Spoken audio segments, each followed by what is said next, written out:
Los hechos confirman lo que los propios masones niegan y tachan de mitos y de ignorancia. Desde el Papa Clemente XII en 1730, todos sus sucesores en el Vaticano expresaron públicamente que la masonería conspiraba contra la Iglesia. Los tiempos son difíciles y no tenemos enfrente a un enemigo noble, sino malicioso, hipócrita y solapado, que explota la disidencia y el disgusto donde quiera que lo encuentre, sembrando su cizaña. Se estaba refiriendo a la masonería, por si queda alguna duda. Y dice, una cosa es la caridad cristiana con los que erraron y otra que se les permita trepar de nuevo hasta los puestos clave. El significado de descubrir es lo contrario a encubrir, que está encubierto en nosotros mismos y en el mundo que nos cuentan, el miedo en todas sus formas y cómo afecta a nuestra manera de tomar decisiones, que se distorsiona y encubre en el camino a descubrir y descubrirnos.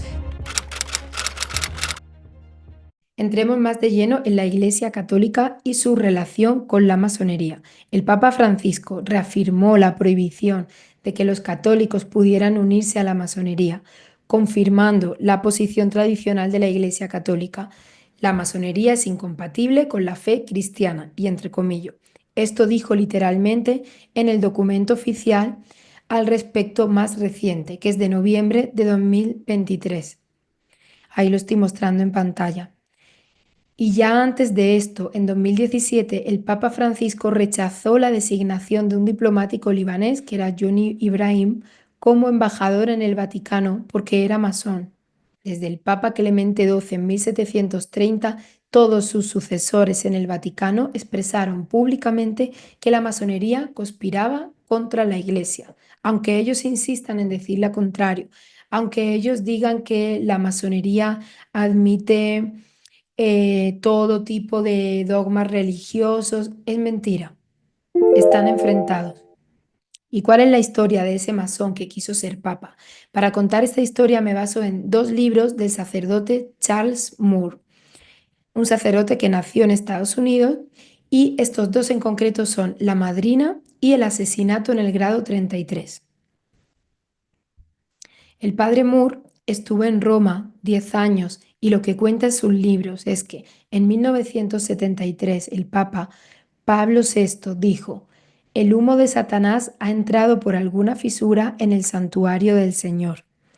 Este papa ya se había dado cuenta de infiltrados, traidores que intentaban perjudicar a la Iglesia y a la fe católica desde dentro, y esa declaración la hizo Pablo VI antes de que se encontraran unos documentos sobre Aníbal Bugnini, un obispo masón cuyo descubrimiento como tal dio lugar a una investigación más amplia, que duró años, sobre figuras clave en el Vaticano que resultaron ser infiltrados de la masonería.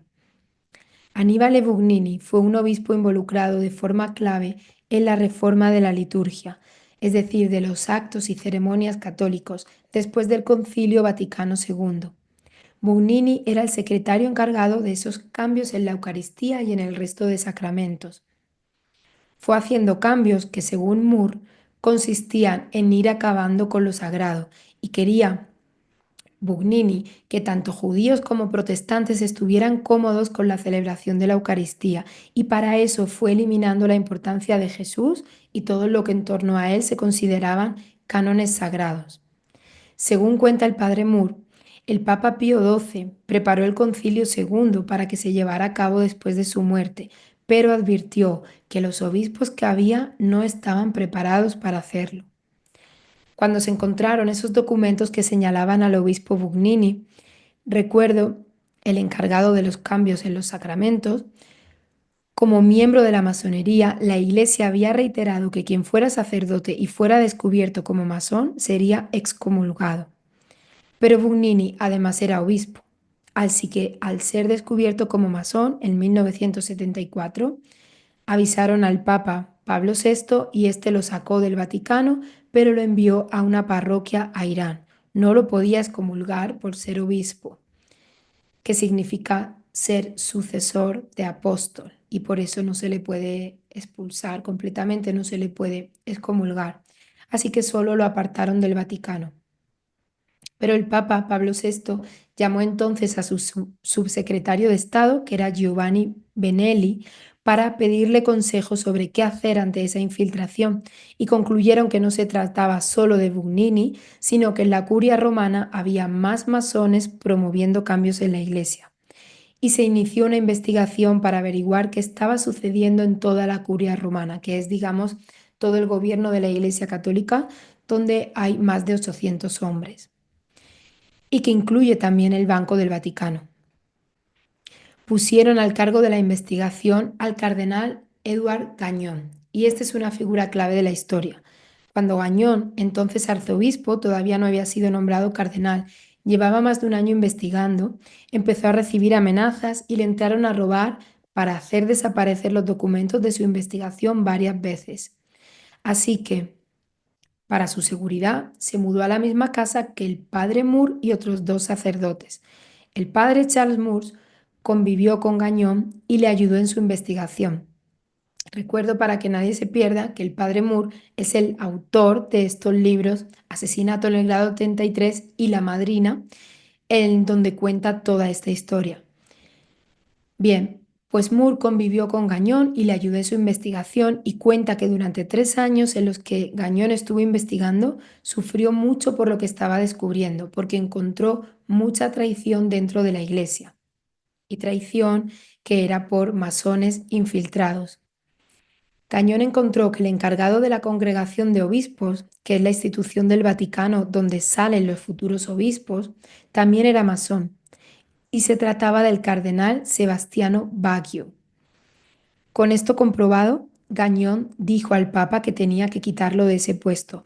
Le advirtió que estaba formando a obispos masones. Y también descubrió que en el Banco del Vaticano el encargado también era masón y que la masonería estaba infiltrada en toda la economía del Vaticano. Advirtió que el Banco del Vaticano estaba en grave peligro. ¿Qué hizo entonces el Papa Pablo VI? Para ese momento estaba próxima a su muerte y cuando Gañón le llevó toda su investigación documentada después de 3 años, le contestó que él no podía hacer todos los cambios que se le sugerían para proteger a la Iglesia, que debía dejarlos a su sucesor, al siguiente papa. Gañón recibió de vuelta todos los documentos de su investigación y salió de esa reunión con el Papa Pablo VI sin comprender, decepcionado de cómo era posible que después de sus 3 años de comprobaciones no fuese a cambiar nada. Pero a los 2 meses de esa reunión, el Papa Pablo VI murió. Efectivamente, a él no le habría dado tiempo a hacer todos esos cambios. Y ahora se encontraban con que gran parte de los posibles sucesores del Papa habían sido nombrados ¿por quién? Por el masón Sebastiano Baccio. Recuerdo el cardenal encargado de la congregación de obispos. De ese cónclave, donde Baggio intentó ser elegido papa finalmente para su disgusto, salió elegido Albino Luciani, el papa Juan Pablo I, que murió a los 33 días con un diagnóstico de infarto. Y sobre su muerte se ha especulado mucho. A este papa le habían sido encargados los cambios, la limpieza en el Vaticano, que había recomendado Gañón al papa anterior. Sobre Juan Pablo I recayó toda la responsabilidad. Gañón le entregó la documentación que Pablo VI le había devuelto y le dijo que lo primero que debía hacerse era sacar de la congregación de obispos al masón Sebastiano Baccio. Juan Pablo I, efectivamente, sí tomó la iniciativa desde el primer momento de llevar a cabo esos cambios y pidió a Baccio que se reuniera con él. Y este trató de evadirlo, le decía que estaba muy ocupado, pero Juan Pablo I insistió y finalmente se celebró una reunión por insistencia del Papa a última hora del día, donde el Papa le dijo que lo nombraría arzobispo de Venecia, claro, para sacarlo de la congregación de obispos. No podía expulsarlo, así que tenía que reubicarlo. En el arzobispado de Venecia era donde este Papa Juan Pablo I tenía conocidos que podrían mantener a raya a Baggio, mantenerlo vigilado. Y Baggio se negó, le dijo que no no obedeció al Papa y le dijo que nadie, y ni siquiera él, le podían forzar a cambiar su puesto en el Vaticano. Le gritó, según cuenta Moore, se oían desde fuera de la reunión que duró unos 45 minutos los gritos de Baggio, cómo fue irrespetuoso con Juan Pablo I y no solo eso, sino que también lo insultó. Después de eso, Baggio salió de la oficina del Papa dando portazos y enfurecido, y en menos de 3 horas al Papa le dio un infarto mortal. En el Vaticano, pocos creyeron que eso fuera una muerte natural. Pero Gañón, preguntado si él, que había llevado a cabo toda la investigación sobre las infiltraciones de la masonería en la iglesia, la investigación sobre la propia persona de Baggio, ¿qué creía él?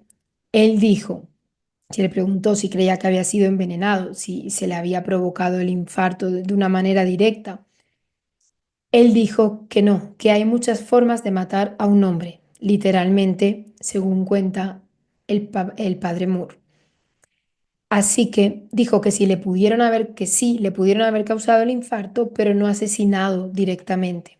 Hay quienes sostienen todavía que no creen esa versión y creen que hubo un asesinato directo, pero el padre Moore, que fue de los más cercanos a los que más podían también desconfiar de Baggio, asegura que la forma de matarlo fue esa, por la presión y el disgusto, pero no por envenenamiento como otros sugieren.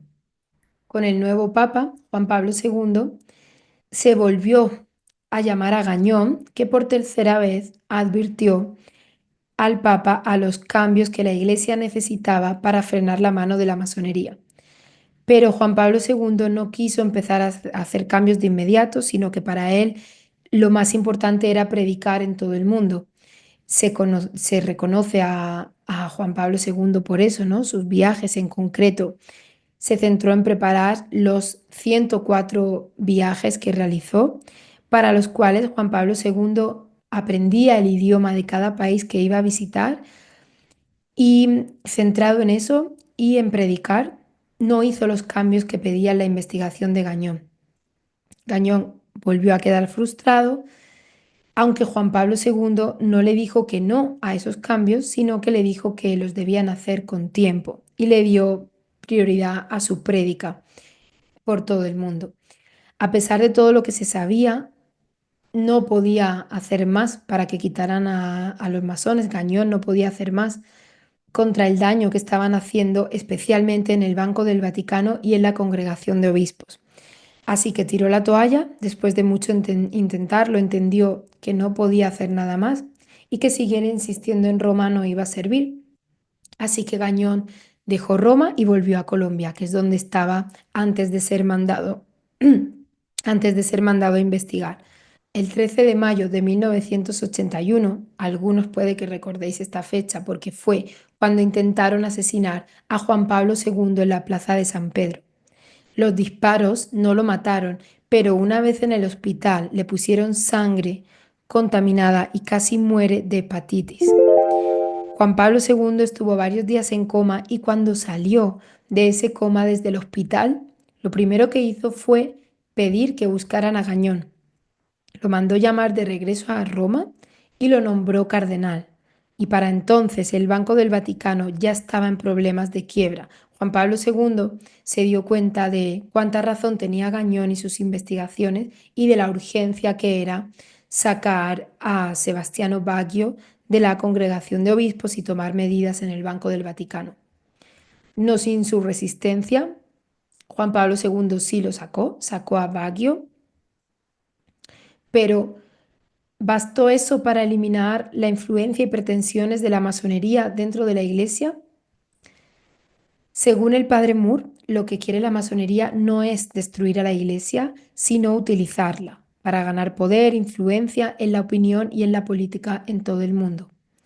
Para terminar este primer vídeo sobre la masonería, voy a leer un trocito corto de un artículo que fue publicado por Francisco Franco bajo seudónimo en 1949, es decir, 32 años antes de esa fecha, 1981, en que por fin Juan Pablo II sacó al masón Baggio del Vaticano.